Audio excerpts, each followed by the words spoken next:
mau belajar apa?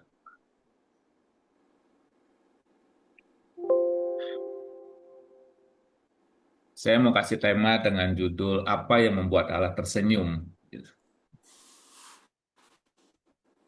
Pasti teman-teman udah pasti lebih ngerti lah ya.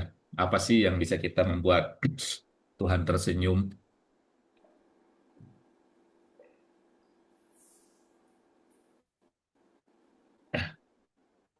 Belum kita bisa membuat Allah tersenyum, kita pasti mau pahami apa tindakan kita, sikap hidup kita yang selalu bisa membuat hidup kita bisa memahami kehendak Tuhan.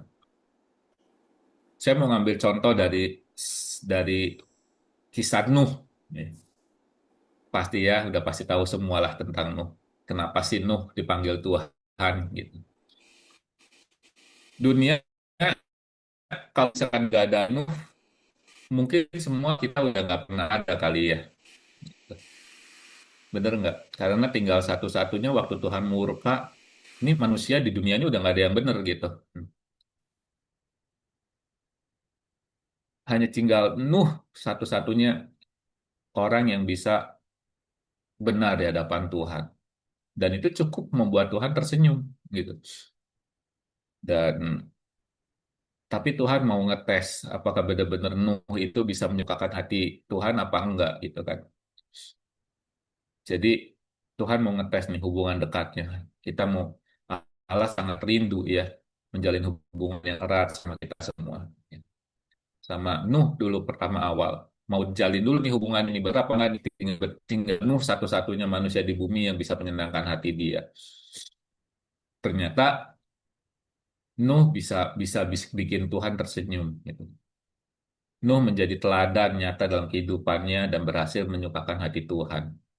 Terus kita juga sama-sama tahu bahwa Nuh mempunyai sebuah hati yang benar-benar taat, tulus dalam sebuah hubungan yang erat dengan Tuhan ya. Apa yang Tuhan perintahkan pasti Nuh lakukan dengan perfect gitu. Tidak ada lebih sesenti, tidak ada kurang sesenti. Jadi Nuh mengajarkan semua kepada kita adalah iman dan ketaatan yang sejati sama Allah. Oke, terus ada beberapa poin yang bisa kita membuat Allah tuh tersenyum. Allah tersenyum bila kita mengasihi Dia di atas segalanya. Nah, ini ya. Kita membaca di dalam Hosea 6 ayat 6. Beneran udah ada itu ayatnya. Aku tidak mengingini kurban-kurbanmu. Aku mengingini kasihmu. Aku tidak mengingini persembahan-persembahanmu. Yang kuingini ialah agar kamu mengenal aku. Satu ayat dari Hosea 6 ayat 6 ini kalau misalkan dibedah bisa lebih artinya bisa lebih dalam lagi ya sebenarnya. Nanti para pakar-pakar di sini yang bisa lebih sharing. Apa yang Tuhan pengen sebenarnya? Tuhan pengen ingin kita lebih kenal. Gitu. Mengenal Tuhan itu dengan apa? Gitu. Nanti ke depan kita bisa break ya, di break ya. Salah satunya adalah kasihnya Allah. Allah menciptakan kita sebagai tujuan dari kasihnya yang tidak terbatas. Kita mempunyai panggilan ilahi nanti ke depan. Panggilan ilahinya apa? Mungkin bisa di dalam kerjaan kita, mungkin di dalam komunitas kita. Nanti kita bisa ke depan bisa lihat ya. Nah, ini yang paling paling erat itu adalah hubungan pribadi. Tuhan tuh pengen hubungan pribadi kita yang dari persekutuan pribadi kita tuh benar-benar akrab sama Tuhan. Ya seperti apa ya? Seperti tadi kita punya waktu gitu. Udah bangun pagi, ya kan? Kita udah bangun pagi, jangan sampai kita udah bangun waktu kita 30 menit muji Tuhan, kita pakai sia-sia gitu kan. 30 menit itu kita benar-benar pakai untuk kemuliaan buat Tuhan, untuk menyenangkan Tuhan. Ini contoh hubungan pribadi. Jangan sampai kita ke distract dengan pekerjaan. Baru pagi pagi-pagi udah jangan main handphone. Kalau misalkan bisa. Ya. Jangan main kerjaan yang lain. Kita fokus saat memuji Tuhan. Ya kan? Kita ikutin semua worship leadernya. Ikutin. Kita nyanyi, kita sembah dia. Kita mau menyenangkan dia. Jadi kita udah bangun pagi, saatnya kita memuliakan Tuhan, malah kita bangun pagi, kita ngerjain yang lain. Sayang banget gitu kan. Kita pasti ada waktunya lah kita buat kerja. Hmm. Toh kita pun kalau misalkan kita dipanggil ke tempat Pak Lurah lah, nggak usah presiden. Nggak mungkin juga kan kita ke tempat Pak Lurah sambil kita ngerjain yang lain gitu. Pasti kita ada hubungan pribadi kepada Pak Lurah. Pak Lurah, saya butuh ini. Pasti kita baik-baikin Pak Lurahnya gitu. Saya butuh butuh surat-surat, butuh kayak gini. Jadi, ayo hubungan pribadi kita harus lebih baik lagi. Karena kita nggak akan pernah bisa dilihat sama orang. Ketika yang tahu adalah hati kita sendiri. Dan ini adalah dasar dari ibadah sejati kita adalah ibadah yang tulus. Dimulai dari kasih kita kepada Tuhan. Apakah benar aku bukan mengasihi Engkau, Tuhan? Lagu terakhir mengingatkan kita malah ya kan. Aku mencintaimu, Tuhan. Bahwa aku semakin dalam mencintaimu. Tapi saat pujian penyembahan kitanya sambil kerja gitu kan. Sambil leye-leye. Apa gitu-gitu kan istilah kasar di sini. Padahal ini adalah waktunya kita untuk menyenangkan hati Tuhan. Dan kita refleksi dari senyuman Allah adalah kita mau mengasihi Allah dengan sebuah respon loh ya. Respon ya. Respon dengan reaksi berbeda. Saya mau kasih tahu lagi, saya ingetin. Respon adalah sebuah sesuatu yang kita akan pikirkan apa yang akan kita lakukan. Itu adalah sebuah respon. Tapi bila mana reaksi, itu adalah refleks. Misal orang kesundut rokok, orang langsung, tangannya langsung diangkat. Itu adalah reaksi kita, bahwa itu panas. Tapi bila mana respon, ada orang menyakiti kita, kita mau balas apa enggak nih? Nah, kita mikir itu adalah sebuah respon, gitu. Kalau perlu dibalas, balas. Apakah kita balas lebih 2 kali lipatnya, atau kita balas hanya dengan senyuman? Oke, aku maafin engkau. Itu adalah sebuah respon. Karena apa? Karena kita berpikir dahulu sebelum kita bertindak. Ada 3 dimensi kasih, yaitu adalah dengan hati. Ini paling penting, adalah hati. Karena hati itu, Pak, nanti yang bakal keluar dari mulut, yang keluar dari pikiran, itu keluarnya dari hati ya. Ada ada ayatnya itu. Terus kita dengan diberikan dengan akal, dan terakhir adalah dengan kekuatan kita. Ya kekuatan kita itu dengan fisik kita, dengan kepintaran kita, dengan kemampuan kita, ya, dengan apa ya, dengan semua yang Tuhan berikan pada kita adalah sebagai sumber kekuatan kita untuk kita bisa memuliakan Tuhan dan membuat Allah tersenyum. Ya. Balik lagi, Allah juga tersenyum ketika kita bisa mempercayai Dia sepenuhnya. Ibrani 11 ayat 7. Ada yang bisa bantu baca Ibrani 11 ayat 7?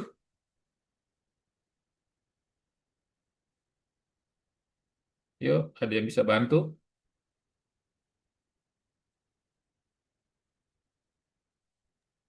Ibrani 11 ayat 7. Ya, Ya, bunyinya karena iman maka Nuh dengan petunjuk Allah tentang sesuatu yang belum kelihatan dengan taat mempersiapkan bahtera untuk menyelamatkan keluarganya. Dan karena iman itu ia menghukum dunia dan ia ditentukan untuk menerima kebenaran sesuai dengan imannya. ya. Berarti di sini Nuh mendengar dulu suaranya Tuhan ya. Berarti kalau kita bisa mendengar suara Tuhan, nggak mungkin dong kita menjadi orang yang asing gitu kan. Tapi kita punya hubungan yang dekat sama Tuhan. Sehingga kita bisa mendengar dengan jelas suara Tuhan. Tuhan mau apa sih gitu. Tuhan benar-benar memberikan sebuah iman kepada Nuh. Nuh tuh benar-benar percaya pada Tuhan. Meski nggak masuk akal. Nuh tinggalnya di atas gunung. Ya. Disuruh bikin bahtera. Terus bikin lagi, kalau misalkan udah jadi mau bawa ke samudranya gimana ya, mau bawa ke lautnya? Nggak pernah kepikiran kan bahwa kalau saya ngelihat itu jauh banget dari tempat Nuh sampai mau ke laut terdekat tuh jauh sekali. Kemarin saya nyatet ada itu sampai ratusan mil gitu kan. Bagaimana dia bawa? Apakah mau diluncurin? Ya, kalau kita berpikir ini suara apa gitu. Tapi Nuh mau taat ngerjain semuanya. Belum lagi Nuh tuh punya masalah juga kan, disuruh ngumpulin lagi binatang-binatangnya gitu. Belum lagi disangka gila oleh keluarga-keluarganya, tetangga-tetangganya. Dan yang terlebih yang terlebih itu adalah ketahanan Nuh dalam soal penderitaan dia ya, di dalam dia membikin sebuah sebuah bahtera gini.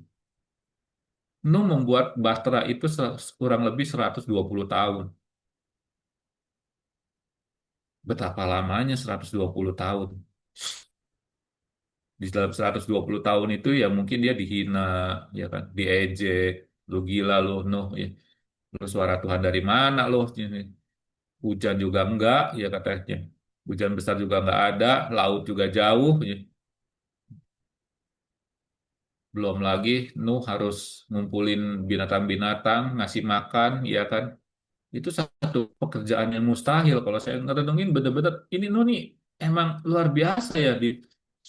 Pernah nggak sih teman-teman kalau ada dapat suara gitu, melakukan sebuah hal yang gila gitu, yang orang lain nggak pernah kepikiran, gitu. Tapi gue yakin nih, ini ada suara dari Tuhan itu, gue harus ngelakuin apa gitu. Hmm. Diejek, dihina gitu kan. Nanti kita sharing ya. Ada satu kerjaan. Dulu saya pun sama. Waktu saya memutuskan pekerjaan dari farmasi, pindah ke dunia insurance, itu diejeknya, dihinanya sama keluarga, bener-bener sama istri sendiri juga malah yakin jualan asuransi, ya kan. Bahkan oleh koko saya sendiri dibilang, lu mau jadi penipu, ya, ngejualin kertas sama orang, ya. Bahkan sampai dilecehkan sebegitunya gitu. Tapi entah kenapa waktu itu ya emang saya yakin aja bahwa di dunia insurance ini yang akan bakal bisa merubah hidup saya gitu. Bukan janji kosong karena ada satu buah hati sih balik lagi. Saya melihat dulu mami saya sakit liver, bolak-balik masuk rumah sakit tuh bikin keadaan papi itu jadi bangkrut. Papi saya itu jadi bangkrut. Dan pada saat saya mengenal dengan jelas bahwa asuransi bisa membantu seseorang menghadapi problem dalam kehidupan keuangannya, saya saya percaya banget produk ini bisa membantu orang gitu. Dan nanti teman-teman juga bisa ngelihat ya pekerjaan yang hal-hal yang tidak pernah terselami sama kita malah kok sekarang jadi ide yang Tuhan berikan buat kita gitu ya. Dan ya kunci utamanya balik lagi adalah iman. Nah, iman yang bisa menyenangkan hati Bapa gitu.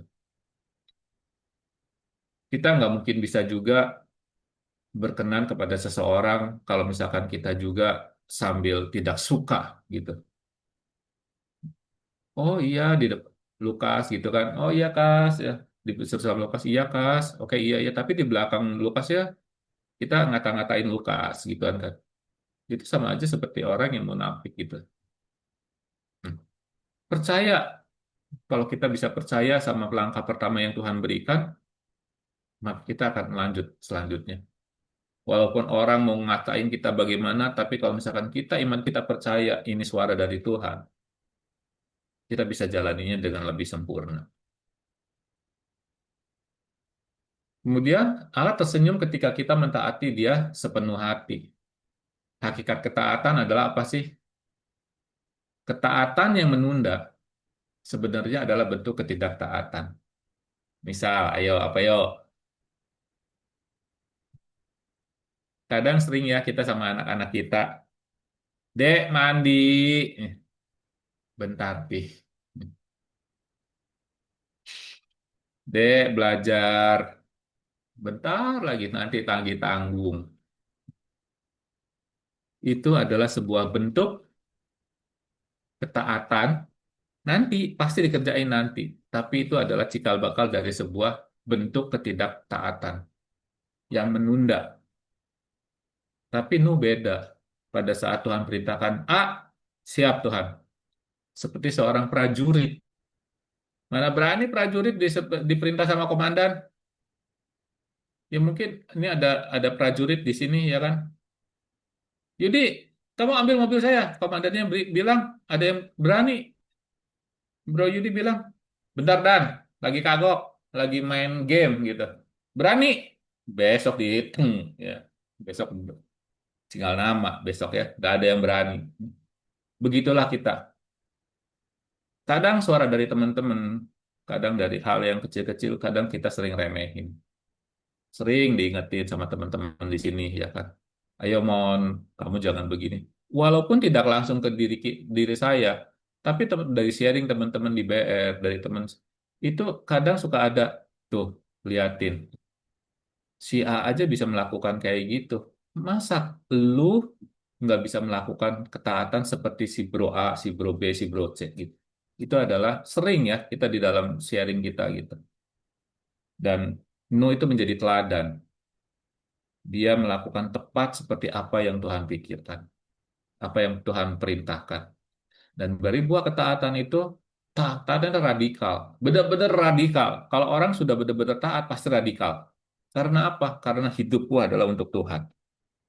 Sama seperti Bro Yudi, mungkin Bro Yudi juga sama, menjadi seorang tentara, ya kan, menjadi seorang polisi. Dia akan radikal, pasti akan membela sebuah kebenaran. Ada undang-undangnya, ada ketaatannya, ya kan.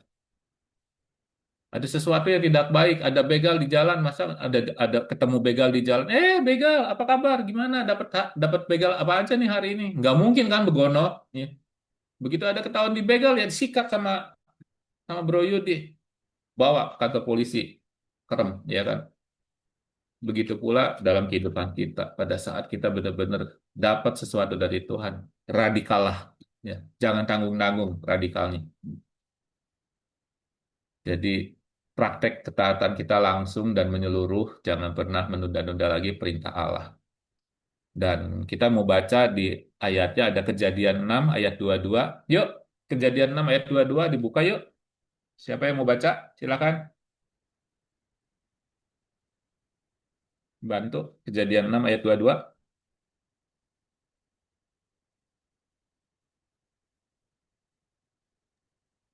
Kejadian 6 ayat 22. Lalu Nuh melakukan semuanya itu tepat seperti yang diperintahkan Allah kepadanya. Demikianlah Hmm. dilakukannya. Yes.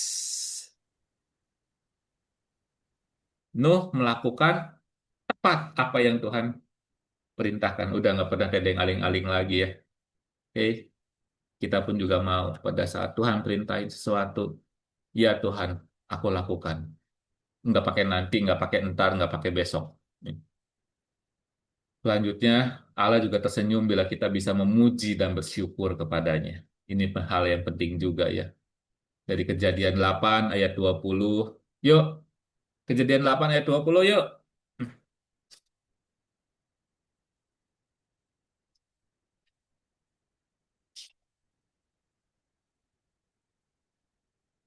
Yuk, Kejadian 8 ayat 20. Lalu Nuh mendirikan mezbah bagi Tuhan dari segala binatang yang tidak haram dan dari segala burung yang tidak haram. Diambilnyalah beberapa ekor. Lalu ia mempersembahkan korban bakaran di atas mezbah itu. Iya, korban bakaran kita apa sih? Apakah kita harus bakar sapi? Apakah kita harus bakar kerbau? Mungkin dulu iya kali ya. Korban terbaik, domba terbaik yang tidak ada cacat celanya yang kita bisa berikan buat Tuhan gitu kan, sembelih yang tetangga kita, saudara kita masih tiap tahun lakukan sebagai bentuk penebusan dosa. Tapi kita, ajaran Tuhan kita beda. Kita melakukan ucapan syukur itu adalah dengan pujian dan penyembahan kita. Makanya betapa pentingnya kita bisa memuji Tuhan dengan waktu yang khusus, dengan tempat yang khusus, tempat yang spesifik. Karena apa? Karena Tuhan juga memilih domba korban bakaran itu tanpa cacat. Gitu. Kita ibaratkan bahwa pujian kita, penyembahan kita itu adalah sebagai domba. Sering saya ingetin, ayo teman-teman, kalau pada saat kita memuji Tuhan, memuliakan Tuhan, nah, distract, jangan sampai keganggu. Karena Tuhan mau melihat bahwa persembahan kita ada, pujian kita ini adalah benar-benar murni dari hati kita. Hmm. Kita ingin hadiah dari Tuhan adalah hadiah yang baik, yang besar. Terima kasih Tuhan, Tuhan kita minta berkat yang besar. Tapi pada saat kita hanya memberikan korban buat Tuhan, waktu kita, ini waktu kan, hanya 30 menit, 40 menit mungkin, atau bahkan 1 jam, kita bisa ke distract dengan hal-hal yang mengganggu jalannya kita memuji Tuhan, korban kita gitu. Dan selain pujian dan penyembahan adalah korban itu bisa sebagai dari harta kita, dari tenaga kita, dari pikiran kita, itu sebagai korban. Untuk apa? Untuk kemuliaan kita. Di dalam apa? Di dalam pekerjaan kita, di dalam apa yang kita lakukan di dalam rumah tangga, di dalam keluarga kita. Itu semua adalah sebagai bentuk korban syukur kita kepada Tuhan. Di sini ada 4 pilar, pujian sebagai ekspresi syukur kita yang kita lakukan setiap pagi.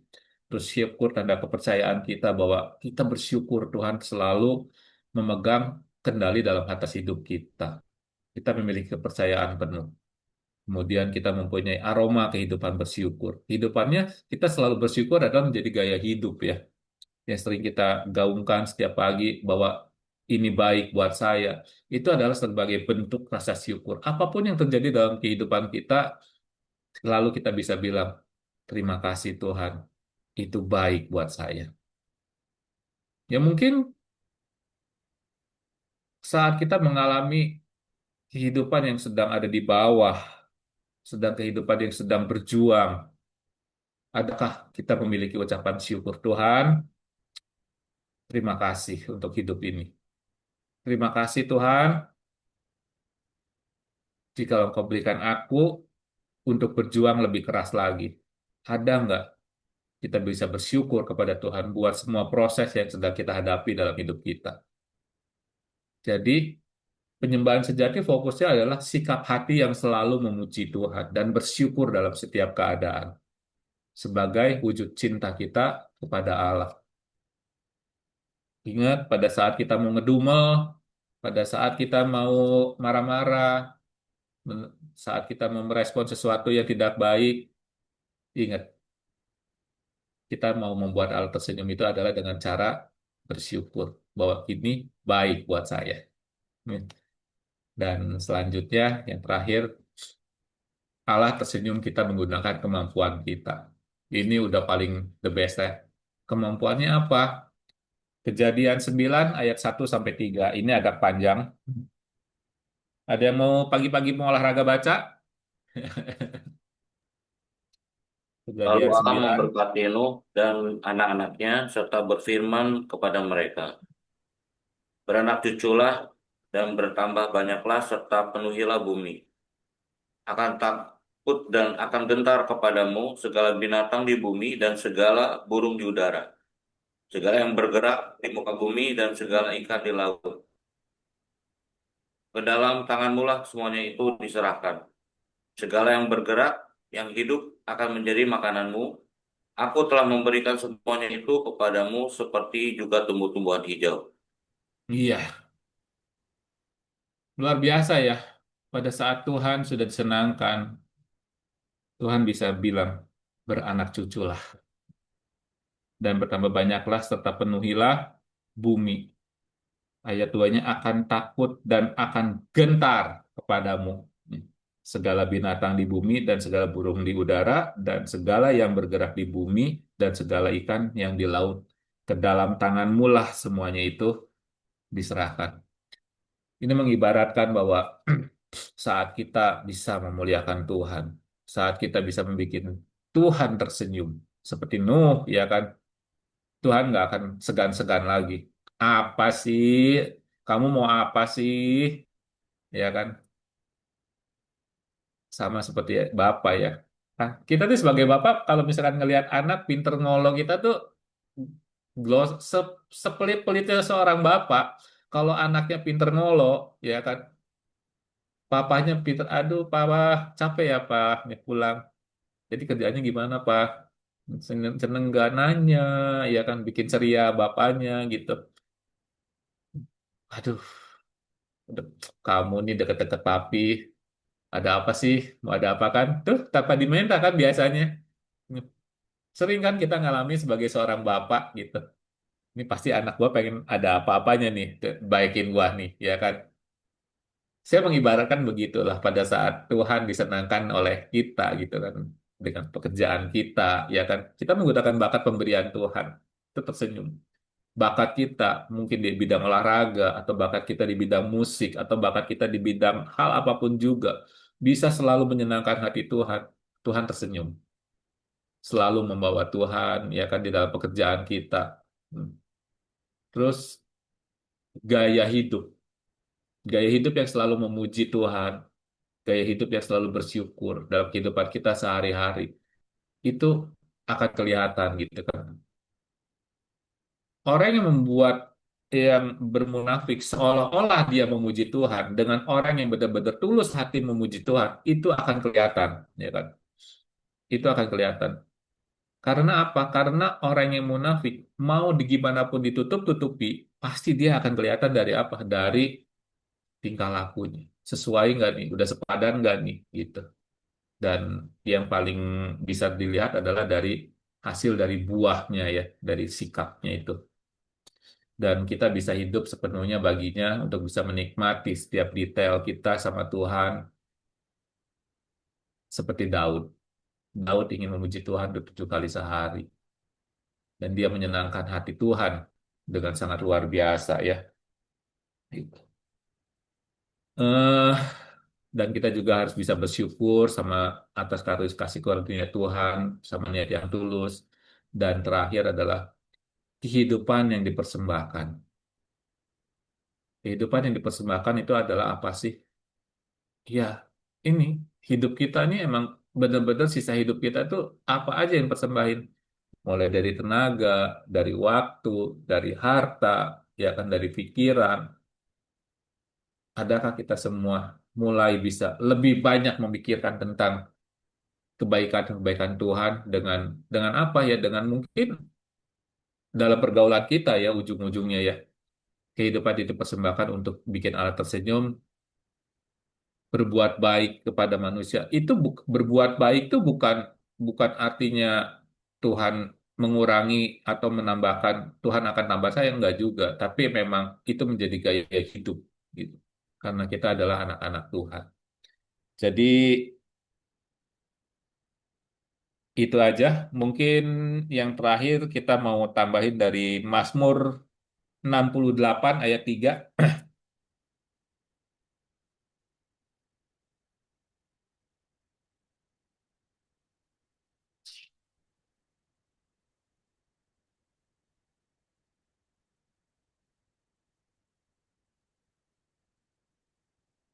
Mazmur 68 ayat 3, seperti asap hilang tertiup, seperti lilin meleleh di depan api. Demikianlah orang-orang fasik akan binasa di hadapan Allah. Tetapi orang-orang benar bersuka cita. Mereka beria-ria di hadapan Allah, bergembira dan bersuka cita. Demikian firman Tuhan buat pagi hari ini. Terima kasih teman-teman. Mari kita tutup di dalam doa. Bapa, kami mengucap syukur jikalau firman Tuhan pagi hari ini bisa mengingatkan kami agar kami bisa mencontoh keteladanan Nuh dalam kehidupan kami. Membuat Engkau tersenyum di dalam kehidupan kami sehari-hari. Terima kasih ya Tuhan, biar firman ini tertabur ke dalam hati-hati yang subur, ke dalam tanah yang subur, bertumbuh, dan berbuah ya Bapak. Terpujilah namamu Tuhan Yesus. Haleluya. Amin.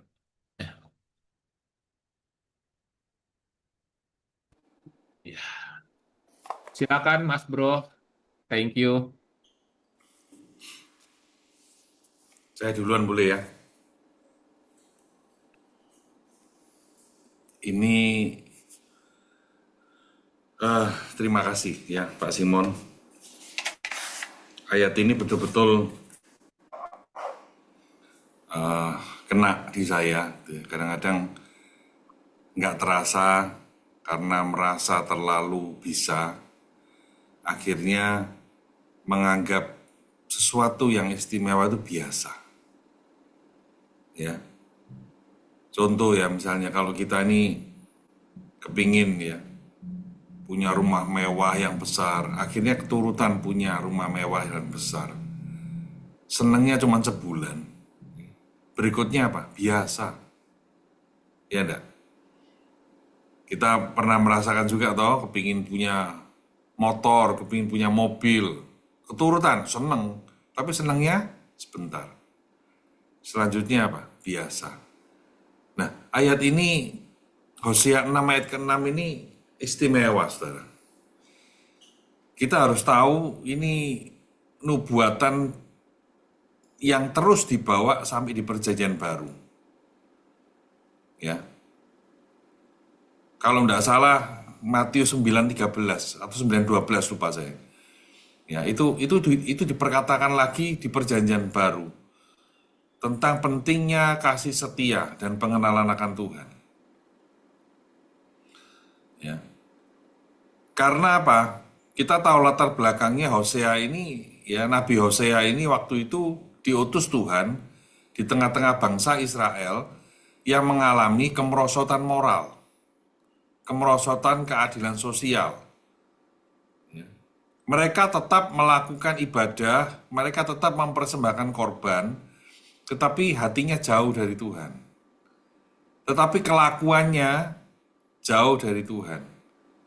Bahkan sebagian orang melakukan persembahan korban tapi pada Baal.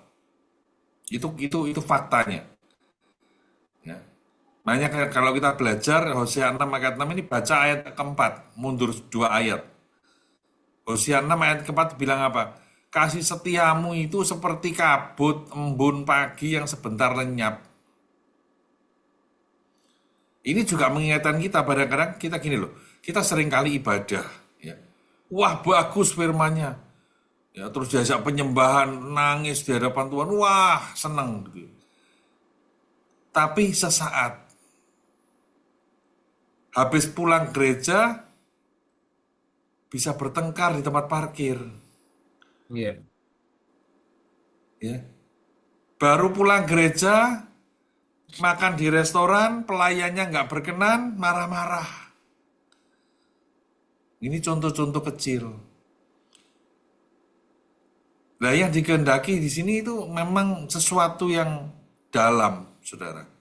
Ya, ayo disikapi. Ini pesan yang penting sekali pagi ini buat kita semua. Tuhan betul-betul gini lah, kasih setia kita tidak menghilangkan korban ya. Itu saya garis bawahi dulu. Korban tetap, tetapi harus ada urutannya, saudara. Ya tadi sudah dijelaskan bahwa relasi ini penting. Ya. Ketika kita istilahnya pengenalan sama Tuhan ini mengikuti setelahnya dari relasi. Kita tidak mungkin ada pengenalan sama Tuhan kalau nggak pernah ada relasi sama Tuhan. Baru yang ketiga adalah korban. Nah, orang Kristen sekarang seringkali langsung ketiga ya. Tuhan, aku sudah ngasih persembahan.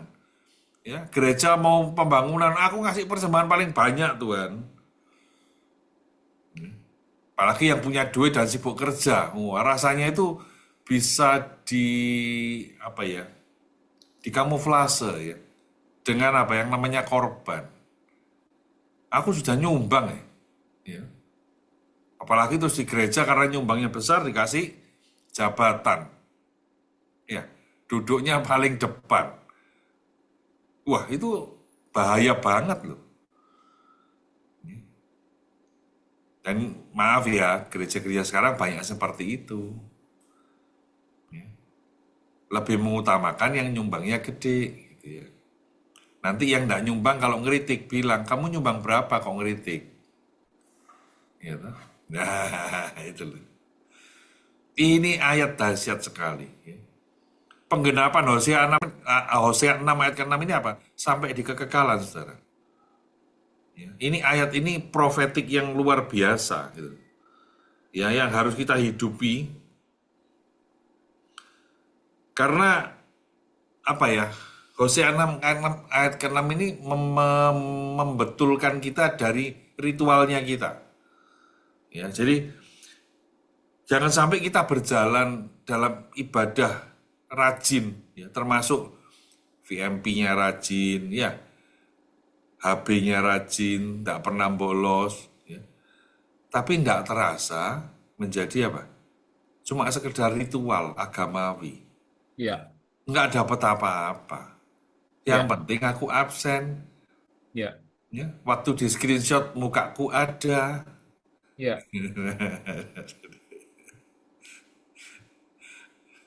Takut nanti ditelepon Pak Lukas mana kok nggak datang gitu ya. Daripada gitu udah ikut aja deh. Ikut gini tapi pikirannya kemana-mana. Hmm. Itu loh. Ini yang pertama yang diperbaiki dari Hosea 6 gitu ya. Terus emosionalnya kita juga diperbaiki. Tadi kan diingatkan yang Hosea 6 ayat keempat. Kasih setia kita seperti kabut itu loh. Kita nggak boleh ya. Ada apa yang istilahnya apa tuh? Hangat-hangat apa? Ayam gitu. Gitu. Itu kan seperti gitu. Gitu. Ya. Ya itu dari saya ya. Ayo dihidupi. Benar ini pesan yang baik ya. Pesan yang baik dari murid Tuhan Yesus ya. Ya. iya. Thank you, Pastor. Oke, next. Silakan. Oke, saya sambung ya. Iya, Terima kasih firman-Nya Pak Simon mengingatkan kita kembali untuk kita belajar dari tokohnya di Alkitab, tokoh Nuh ini ya, tokoh yang luar biasa. Eh, Tuhan ingin menghancurkan dunia itu ngomong dulu ke Nuh ya. Jadi iya, perjanjiannya, rahasia-rahasianya itu diceritakan ke Nuh gitu. Saya membayangkan, waduh, ini sosok yang sangat istimewa di hadapan Tuhan ya.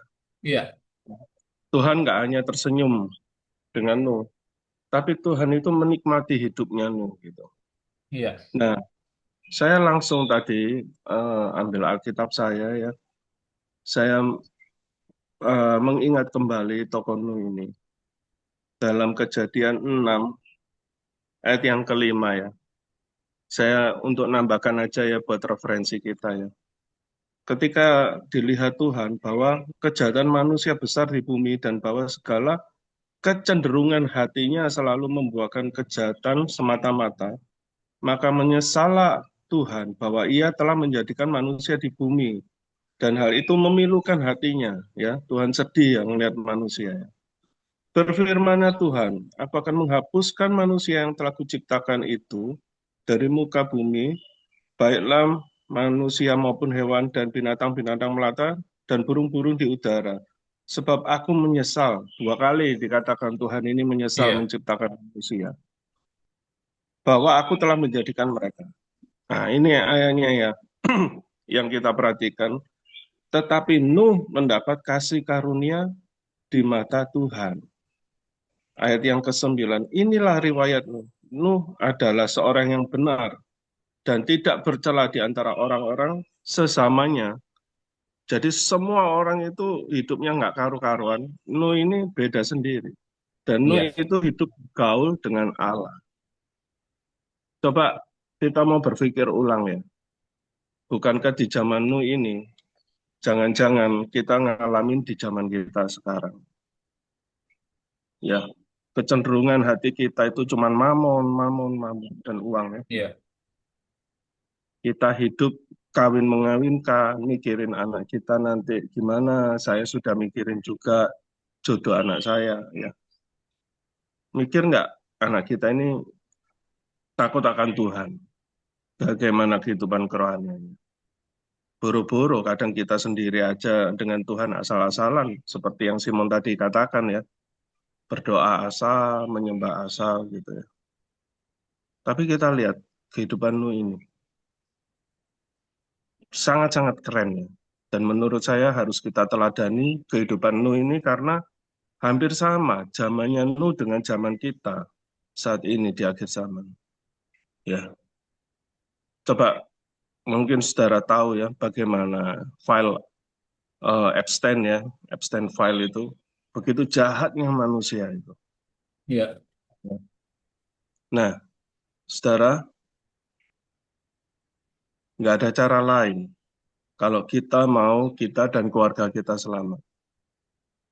Hidup kita harus seperti Nuh. Hidup benar, tak bercela, dan bergaul dengan Allah. Nah, disitulah nanti Allah itu menunjukkan jalan-jalannya. Bagaimana kita bisa melalui kehidupan di akhir zaman ini. Sebagai informasi ya, mungkin saudara-saudara juga tahu, kemarin Israel sudah menyerang Iran, iya, ya, bantu dengan Amerika. Nah, inilah yang diprediksi oleh beberapa tokoh-tokoh geopolitik ya, bahwa nantinya akan merembet menjadi Perang Dunia Ketiga. iya, Bukankah ini zaman seperti zaman Nuh, teman-teman?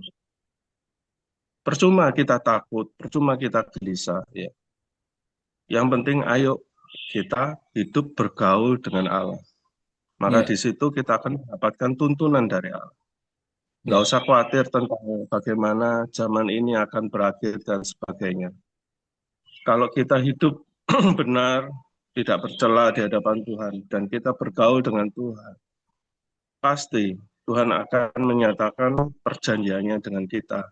Ya, jalan-jalannya itu dibukakan seperti Nuh, bangun batra ukurannya sekian sekian, nanti hewan sekian sekian.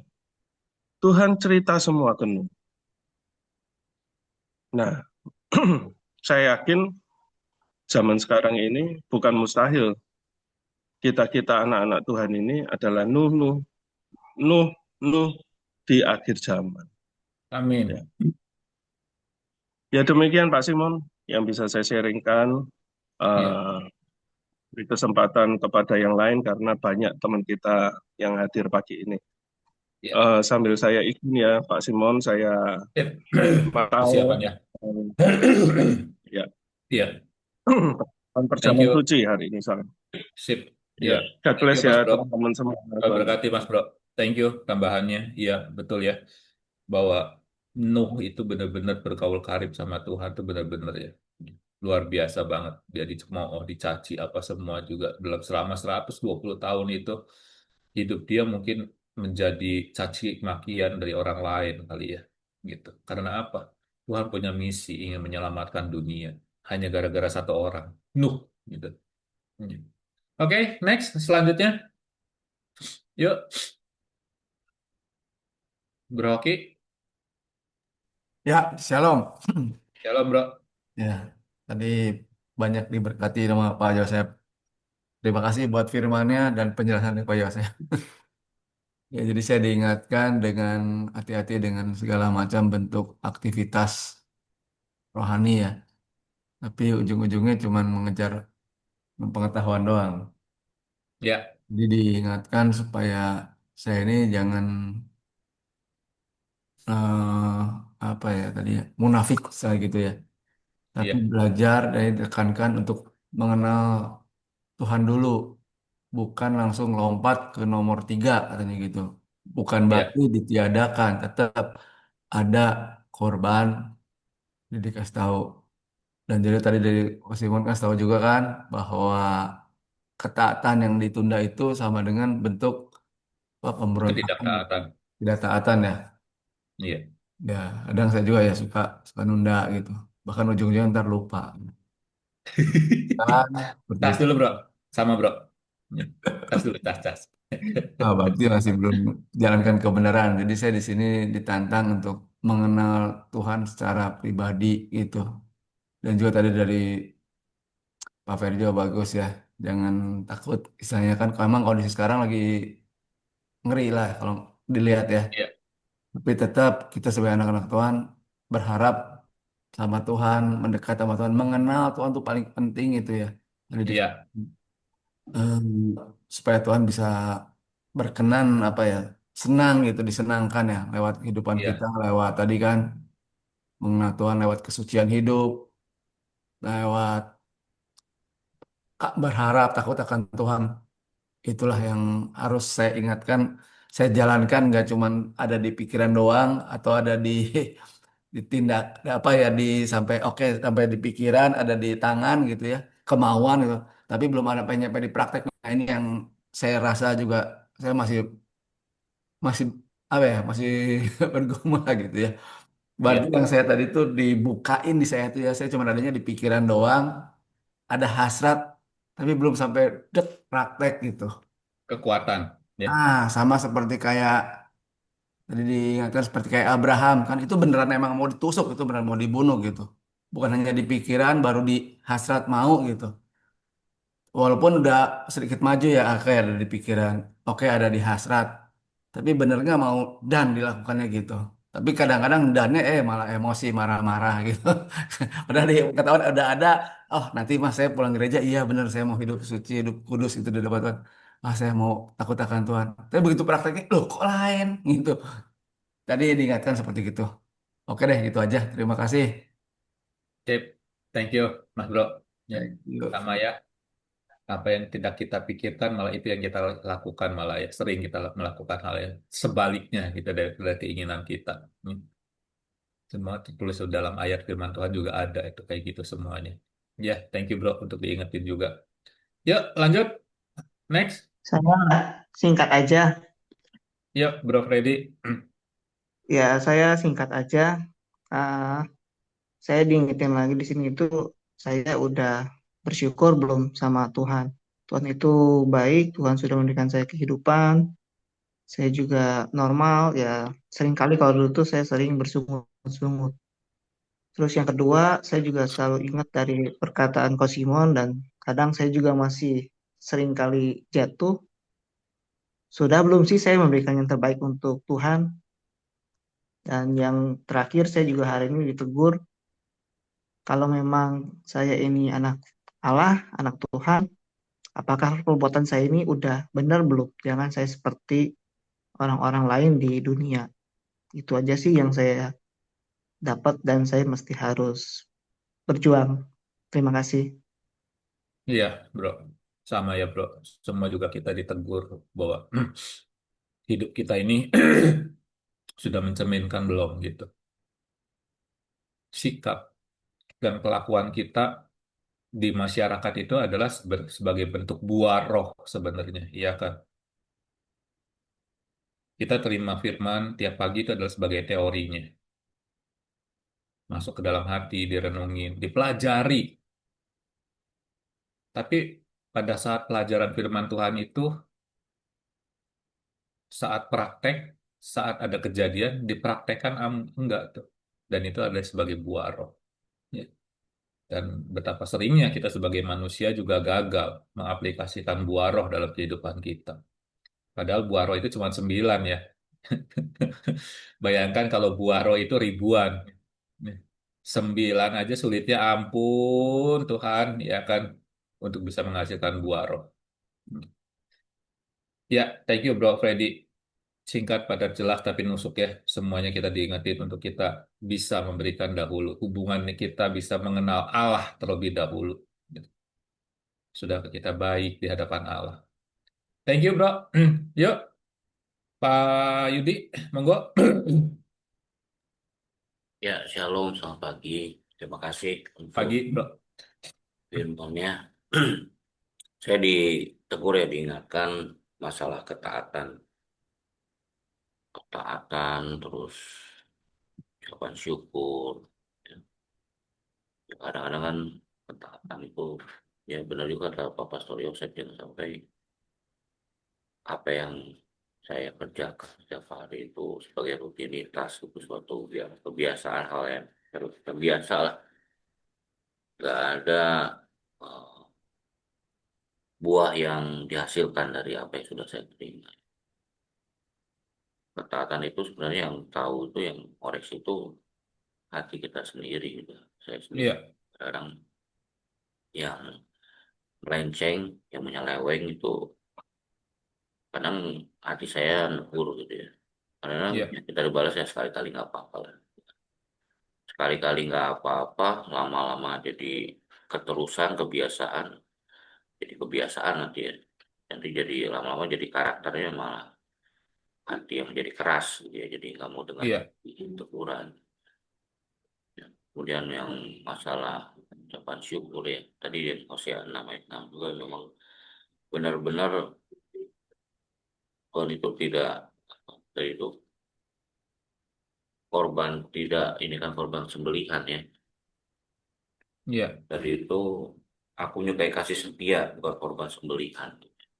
iya, Tuhan menginginkan kita ya, persembahan itu persembahan yang hidup ya, tubuh saya, mempersembahkan tubuh saya dengan segenap hati ya, bukan persembahan ya apalah yang bisa saya sumbangkan sama Tuhan, yang bisa saya persembahkan pada Tuhan.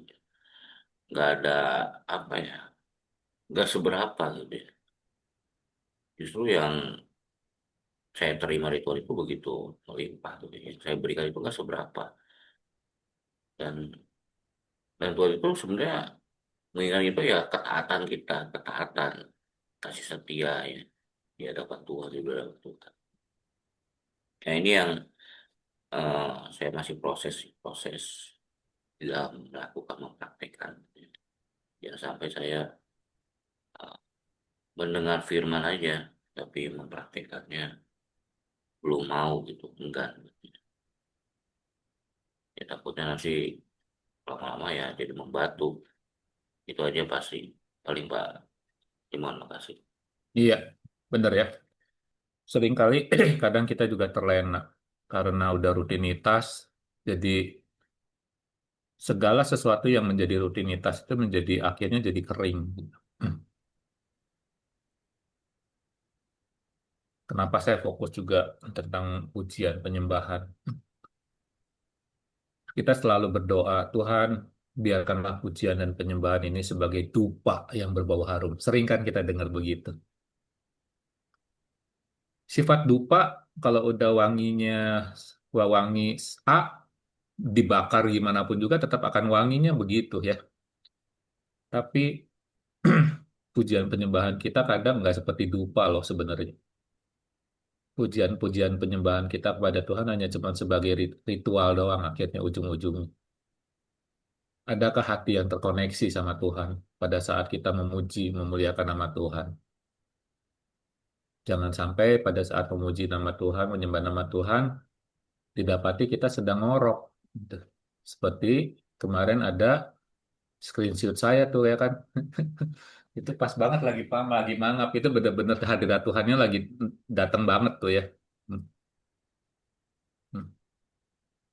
Bisa kita bayangin kalau misalkan kita di depan presiden saat menghadap gitu. Terus tiba-tiba kita dengan seenaknya gitu, berani kita begitu.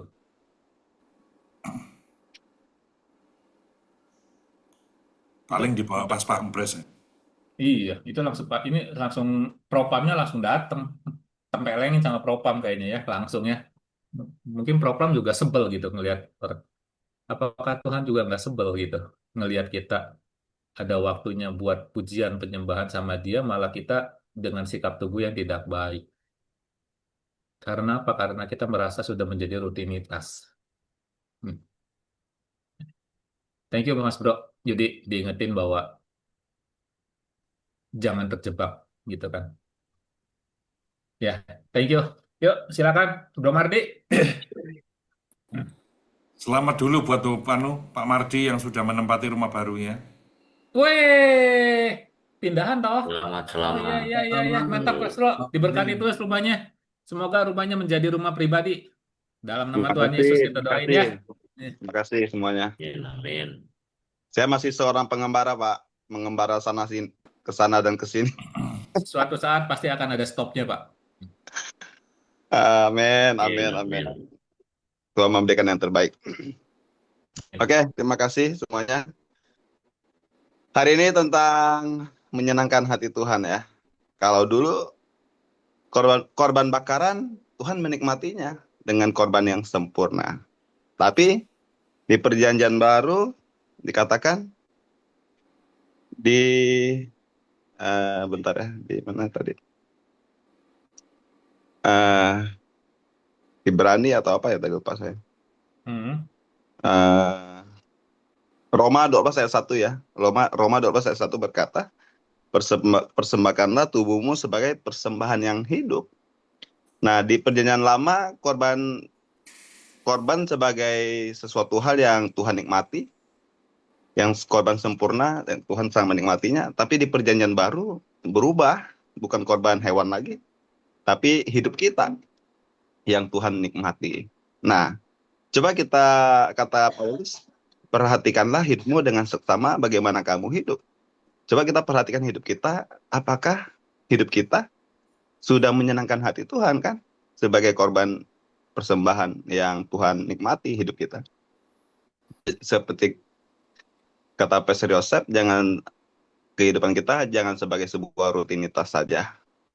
Hanya sesaat, hanya euforia, tapi tidak menikmatinya. Saya ada satu kisah yang sangat menginspirasi hidup saya. Seorang penjual budak, John Newton, ketika dia bertemu dengan seorang penginjil di kapal ya. Semua mungkin tahu ya. Mungkin ada beberapa yang tahu atau ada yang belum tahu.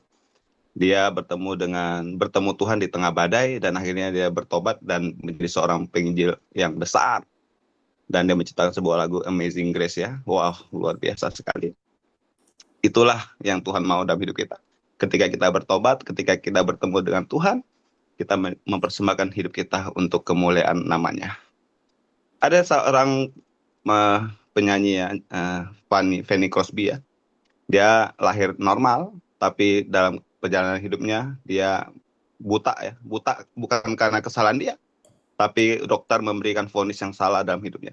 Akhirnya dia harus buta untuk seumur hidupnya ya. Tapi yang luar biasa dalam hidupnya, dia berkata apa? Penny, jika engkau terlahir kembali, engkau memilih lahir normal atau tetap buta. Tahu nggak jawabannya apa? Saya lebih memilih saya lahir dengan kondisi buta. Kenapa? Karena setiap saya bangun dan setiap kali saya tidur, yang saya lihat adalah wajah pencipta saya. Wah, itu sangat membuat hati saya membara ya. Membuat hati saya bergelora.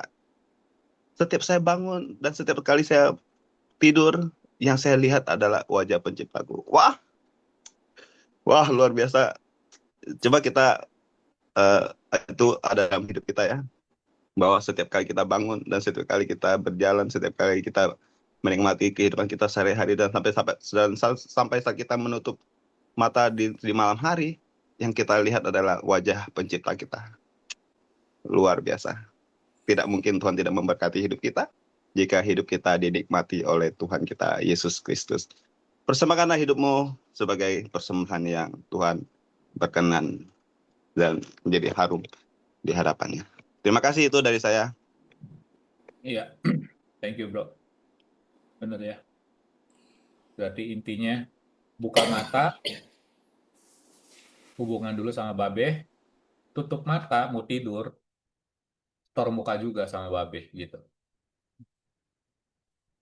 Intinya pada saat kita sudah menutup mata malam hari, bila mana Tuhan udah pinggil, ya Simon, waktunya, saatnya kamu nih, adakah dalam kehidupan kita? Siap Tuhan, aku datang kepadamu. Ya, jadi itu yang akan kita pakai. Thank you Bro Mardi. Nanti coba bisa dites kalau misalkan mau jadi kayak gitu, tutup aja matanya seminggu, Bro.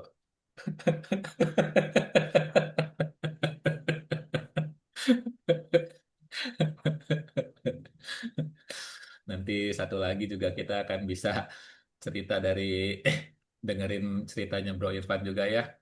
sama-sama kita buka rekening kosong, buka rekening nol. Barangkali ada mujizat Tuhan, ya kan? Nanti kita dengerin kesaksiannya ya, sama-sama. Yuk, silakan lanjut, Bro Irfan, mau langsung? Ya, sorry kok. Ini tadi batuk banget. Sama, sama. Masa Ini juga. dari malam nggak berhenti-berhenti batuk, meriang lagi. Oh, ya udah. Ya, Oke. thank you. eh sharingnya kok Simon.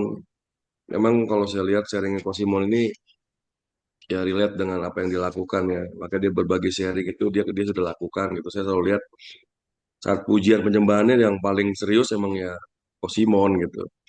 Gimana ya kita diajarkan untuk ya meluangkan waktunya itu memang fokus ya. Fokusnya ya waktu menyembah ya menyembah gitu ya. Karena yang paling tidak bisa pencitraan itu ya sebenarnya memang waktu kita di gereja. Di gereja kan mau nggak mau orang ngeliat kan. Kalau Iya, tidur ya orang ngeliat ya pasti kita jadi pencitraan dong ya nggak. Tapi kalau di Zoom gini kan ya tinggal off cam kita tidur gitu kan. Tapi kan tergantung semua kembali ke diri kita lah. Kita mau seperti apa gitu. Orang-orang yang benar-benar sungguh-sungguh yang tidak berutilitas tadi seperti yang Pak Sosep bilang, dia mendapatkan buahnya yang baik kok. Dia mendapatkan hasilnya, dia mendapatkan hubungan intimnya gitu. Jadi semua ada tabur tuainya gitu. Ya ada orang yang mungkin ya, saya juga lihat ya di Pastor Doni kemarin cukup keras juga. Ini udah 3 tahun ikut di VMP, nggak pernah bolong. Hidupnya gitu-gitu aja, jangan-jangan ada yang salah Hmm. gitu. Hmm. Ya nggak? Ya seperti Israel, 40 tahun muter-muter doang gitu. Padahal mungkin Iya, kalau dia taat nggak 40 tahun. Ya mungkin kita ada juga yang seperti itu ya, puter-puter terus gitu ya. Tapi ada orang yang baru ikut VIP 3 bulan udah kesaksian gitu, udah dapat puji Tuhan, udah dipulihkan ya kita nggak tahu juga apa yang dia lakukan, effortnya seperti apa dengan Tuhan. Jangan-jangan iya, waktu dia menyembah itu hatinya berbeda gitu, masing-masing iya, kembali ke hati gitu. Kita nggak bisa iya, pencitraan. iya, Ya Tuhan tahu hati kita. Ya thank you kok gitu.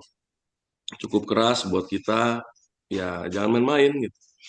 Ya kalau emang kita capek ngantuk tidur aja nggak usah ikut lah, nggak usah pencitraan. Kalau kita mau fokus ya ayo kita sama-sama fokus gitu ya. Tadi pastor bilang kan hati-hati dengan itu ya, jangan sampai semua rutinitas kayak ya kayak di Club poin gitu ya. iya, Saya kemarin cerita tentang poin, satu hari itu lupa banget yang habis tuh 70 poin. iya, Tapi itu bukan jadi hal yang apa yang penyesalan, menjadi hal yang kecewa, enggak lah, biasa aja. Itulah iya, yang namanya pelatihan gitu, keras gitu. iya, Ya iya, udah, ya next saya bikin alarm jadi 4 gitu. Pagi, siang, sore, iya, malam. iya, Kenapa? Ya kita kan jadi iya benar, alert gitu ya. Ya udahlah, ayo iya, kita beresin lah. Jadi jangan kecewa gitu. Kan itu bukan iya, ya kalau dapat duit 100 juta sih kurang 70 juta ya nangis juga. Ya itu sih kok ya. Jadi sama-sama kita kembali ke hati kita. Thank you kok untuk kita iya, eh, fokus yang benar gitu dalam kita memuji menyembah Tuhan. Tuhan iya. berkati semua. Thank you. Makanya rekening nol jadi dapat 20 juta ya, Van. Hmm. Hmm. Ya, teman-teman nih baru dapat 20 juta nih dari rekening nol nih. Jadi kita di BR37 lagi bikin ini, lagi bikin rekening banyak-banyakan yang rekening nol. Kayak kali aja, ya kan? Saya juga pernah dapat kayak Lewat. gitu, 10 juta beneran. Itu Iya, kripto kali itu. luar biasa makanya. Gimana coba ada Bingung. rekening nol jadi dapat duit 20 juta? Langsung Kalau saya pakai trading habis lagi. Beneran saya pernah dapat kayak gitu, saya bingung itu uang dari mana sih. iya, ya. Oke, ya sama juga saya juga poin field clubnya saya keempat kalinya untuk kemarin bukan di dalam race loh. Saya ada lagi waktu saya race kemarin saya field clubnya bagus, tapi kemarin lupa lagi satu kali lagi lupa lagi. Jadi untuk mencapai ke poin 400 itu saya udah 4 kali gagal. Dan yang nyebelin tuh udah 70, ya kemarin 88 gagal lagi.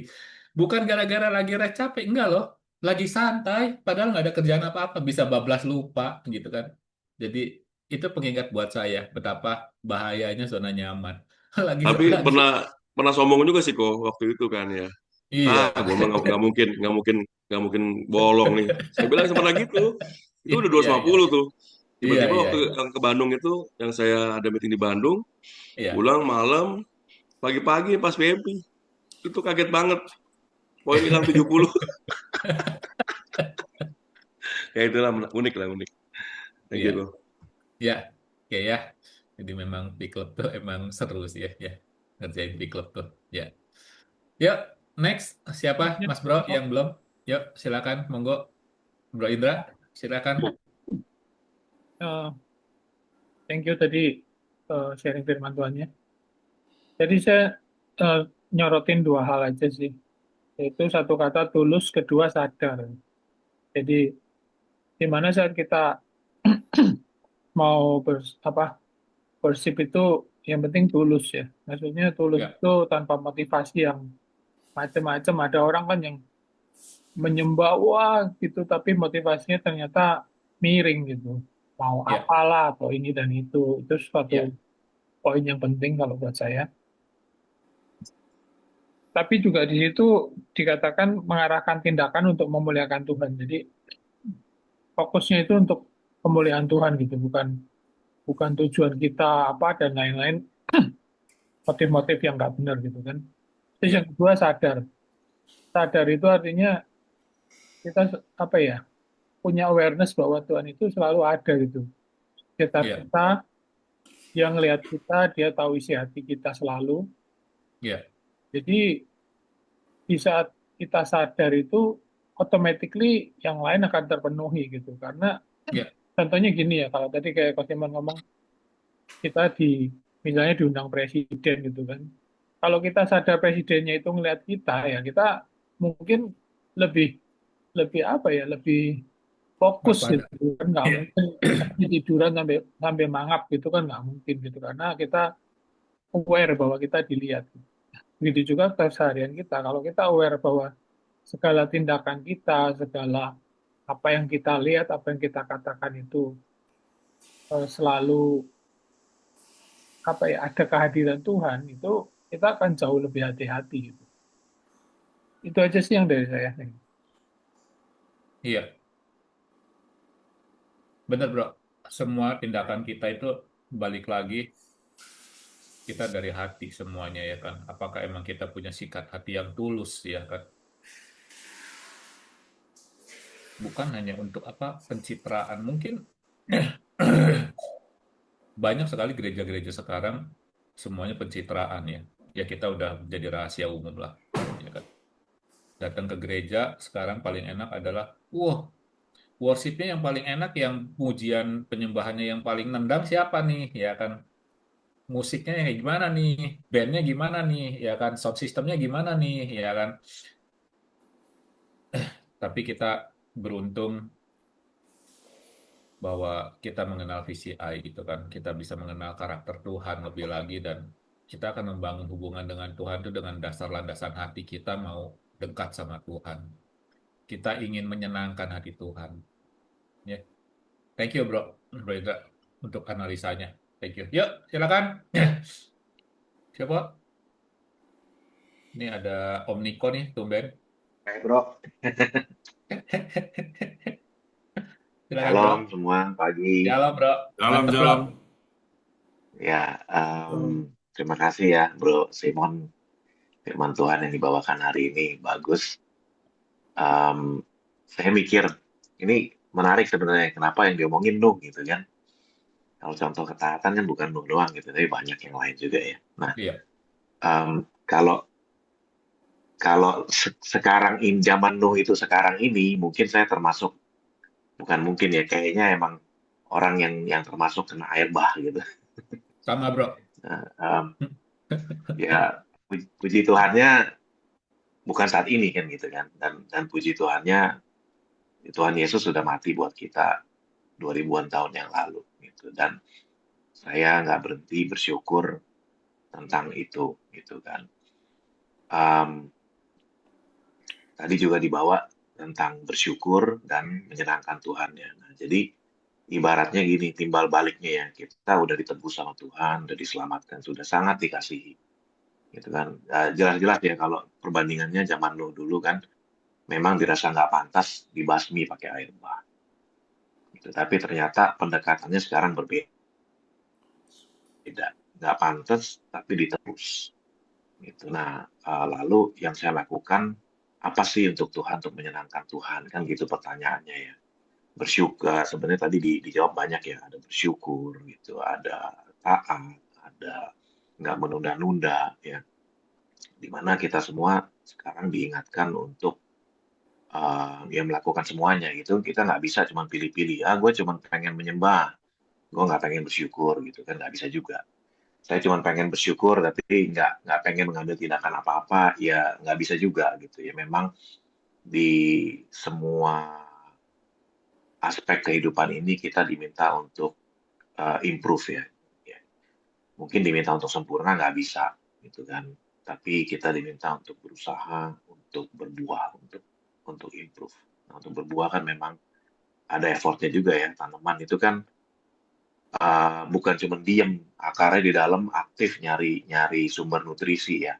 Nah, artinya kita juga diminta aktif nyari sumber nutrisi ya. Salah satunya di mana? VMP gitu ya. Salah satunya dengan baca firman Tuhan gitu ya. Saya juga belakangan diajak aktif di lingkungan, tadinya nggak mau, akhirnya dengan quote unquote terpaksa saya iakan gitu. Tapi saya tahu bukan soal terpaksa ya. Ketika diambil ya harus komit gitu. Nah, ya saya bersyukur selalu diingatkan lewat VMP, lewat sharing teman-teman semua juga bahwa ya kita harus menyenangkan Tuhan gitu. Iya. Dan kata harus ini jadi dilema juga ya, sebenarnya bukan harus kayak dipaksa gitu. Kita harus karena takut, kita harus karena dilihat Tuhan, kita harus karena dilihat dan segala macam. Memang tadi seperti dibilang juga, yang penting kan hatinya ya gitu ya. Di sini kita sebenarnya yang diukur Tuhan itu kan hatinya. Gitu. Nah, jadi tentunya kita mau melakukan yang terbaik bukan karena takut, tapi karena saya mengasihi Tuhan. Kenapa? Ya saya baru sadar belakangan ini ya, ternyata hidup ini bukan cuma sekedar ritual, bukan cuma ngikutin seminggu sekali ke gereja gitu ya, tapi seberapa hati kita mau seperti akar pohon gitu ya, mencari firman Tuhan, mencari kedekatan dengan Tuhan, dan kayak akar juga kemana-mana, berarti upayanya juga kemana-mana, di sisi worship-nya juga, di sisi bersyukur juga, di sisi ketaatan juga gitu. Ya, terima kasih Bro Simon atas firman-nya yang sangat memberkati. Thank you. Iya, ya bro. Jadi memang betul ya bro, di dalam satu buah penyertaan kita, menyenangkan kita hati Tuhan, itu sebenarnya dua timbal balik kita tuh. Ibaratkan yang seneng masak di sini siapa ya? Ada kan yang seneng masak gitu kan. Ada orang yang seneng masak, Pastor itu Yosef tuh tuh senang masak tuh. seneng masak. Kalau saya seneng makan ya kan, seneng makan. Pada saat kita menikmati masakan seseorang, terus kita bilang, bro, masakan lu luar biasa lu, enak banget lu, cocok banget sama lidah gua. Apa yang saat kita puji, saat kita benar-benar tulus memuji masakan seseorang itu, efeknya apa yang dirasakan oleh orang tersebut? Atau nggak usah orang lah, kita pasti paling terbaik adalah masakan mamah dong, ya kan? Masakan mama lah. Mih, masakannya hari ini enak banget loh. Padahal cuma sayur asem doang. Tapi pada saat kita bilang, Mi, masakan mami enak banget hari ini. Enak banget, Mi. Seorang ibu mendapat pujian kayak gitu dari anaknya. Besok dia akan bisa bikin lagi lebih enak lagi. Mungkin ada plus tambah ayamnya kali. Jadi pada saat kita menerima berkat dari Tuhan, pada saat kita mengucap syukur, itu dua pihak loh yang dapat keuntungan sebenarnya. kita dapat memuliakan Tuhan, Tuhan juga disenangkan gitu kan. Itulah yang tadi saya bilang. Makanya kenapa kita harus bersyukur. Dan pada saat kita melakukan ibadah dalam gereja misalkan, kadang ada orang yang datang ke gereja udah worship, udah selesai worship baru pada firman Tuhan datang gitu. Udah duduk, datang firman Tuhan, pulang, pulang aja gitu. Nggak melalui doa berkat sampai selesai dulu, udah firman Tuhan pulang gitu. Ada kan orang-orang yang begitu. Gitu. Dia cuma hanya memilih. Dan itu adalah bentuk dari sebuah ketidaktaatan. Ketidaktaatan yang terselubung gitu. Oh, seolah-olah saya sudah ke gereja, yang penting saya udah ke gereja gitu. Tapi bagaimana di gerejanya ya sekarep dewek gitu. Boro-boro mau melakukan mungkin perpuluhan kali atau mau ikut pelayanan untuk mengikuti ibadah dari pagi sampai dengan dari awal sampai dengan akhirnya aja dia sudah banyak membangkangnya gitu. Itu menjadi peringatan juga buat kita sebenarnya ya di dalam ibadah. Ibadah itu kan emang kita bukan cuma hanya ya kayak gini lah istilah kasarnya puji Tuhan, hidup dengan firman Tuhan sampai selesainya enggak, tapi ibadah itu dalam artian lebih luas adalah hidup kita. Thank you Bro Niko untuk tambahannya tentang arti sebuah ketaatan. Oh iya, pada saat kita dipercaya seseorang, tadi kan nambah di lingkungan kan. Berarti Tuhan izinkan 2 minggu lalu, ingat nggak tentang khotbahnya tentang memperbesar kapasitas. Berarti kehidupan kita itu sedang diperbesar oleh Tuhan. Oh, udah saatnya nih, bro, lu harus pindah. Kapasitas lu harus lebih besar. Zona nyamannya harus diusik karena udah terlalu nyaman gitu. Dan Tuhan persiapin sesuatu. Gitu, bro. Ya. Thank you, bro. Ya. Lanjut, Bro Paulus. Silakan. Terima kasih Pak. Hari ini saya mendapatkan pelajaran yang baik sekali dari Hosea 6 ayat 6 yang disampaikan. Jadi saya melihat poinnya adalah pengenalan akan Allah dan kasih setia gitu. Dan saya juga mendapatkan masukan juga dari Pastor Yosef bahwa pengenalan akan Allah itu kan kita bisa dapatkan dari VMP, dari baca firman gitu ya. Jadi kita mengenal Allah. Tapi juga pengenalan akan Allah itu harus dihidupi. Tadi kata Pastor Yosef. Jadi Pastor Yosef tadi contohkan dalam kehidupan sehari-hari, misalnya pulang dari gereja, kemudian kita di parkiran kita sudah mulai tadinya kita di gereja mendapatkan semacam kebaikan, firman, menguatkan, tapi kemudian akan hilang sebentar saja ketika misalnya di parkiran ataupun di restoran ada yang tidak sesuai dengan kehendak kita. Nah, jadi pengenalan akan Allah itu kita bisa dapatkan dari ikutin VMP, kemudian di gereja, baca firman. Tapi itu tidak hanya sekedar teori, tapi kita harus menghidupinya itu. Itu yang menjadi berkenan di hadapan Allah daripada korban bakaran tadi kalau dibacaan di Hosea 6 ayat 6 itu. Jadi yang saya petik pagi hari ini bagaimana firman yang sudah didapatkan itu dapat dihidupin dalam kehidupan sehari-hari. Jadi tidak sekedar ritual ibadah tetapi punya berdampak bagi kehidupan sehari-hari di tengah keluarga, di tengah masyarakat. Begitu sih Pak. Terima kasih Pak. Iya.